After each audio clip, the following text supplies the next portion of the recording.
In today's video, I'm going to teach you how to change your billing cycle or payment method in Dropbox, whether you're on an individual plan or managing a team plan. We'll also discuss some important caveats to watch out for during the process. We'll start by focusing on individual accounts. If you're on a personal plan, such as Dropbox Plus, Professional, Essentials, or Family, the first step is to log into your Dropbox account.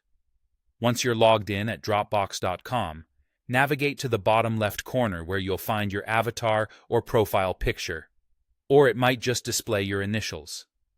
Click on that. Next, you'll want to select Manage Account, or you might have to go through Settings and then click on Billing, depending on the version of your Dropbox interface.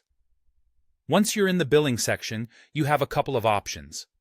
If you need to update your payment method, whether that's a credit card, PayPal, or another option, look for the Payment Method or an Update button.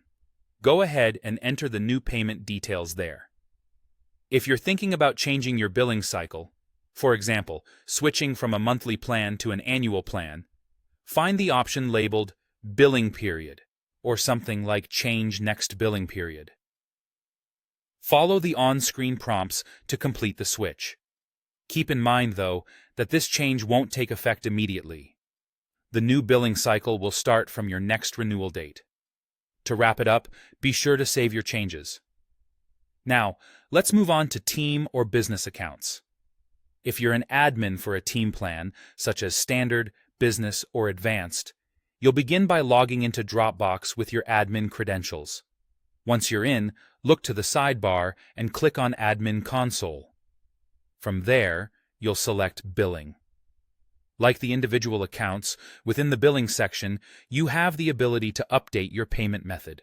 Simply find where it says Payment Method or Update Payment Method and enter the new information. If you're looking to alter your billing cycle from monthly to yearly or the other way around, locate the option for Billing Period or perhaps Switch Billing Period. Remember, this change will also begin at the end of your current billing cycle, not instantly.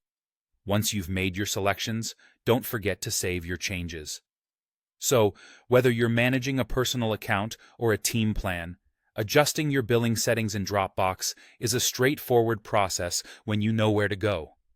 As always, ensure that you double-check your changes to avoid any hiccups later on.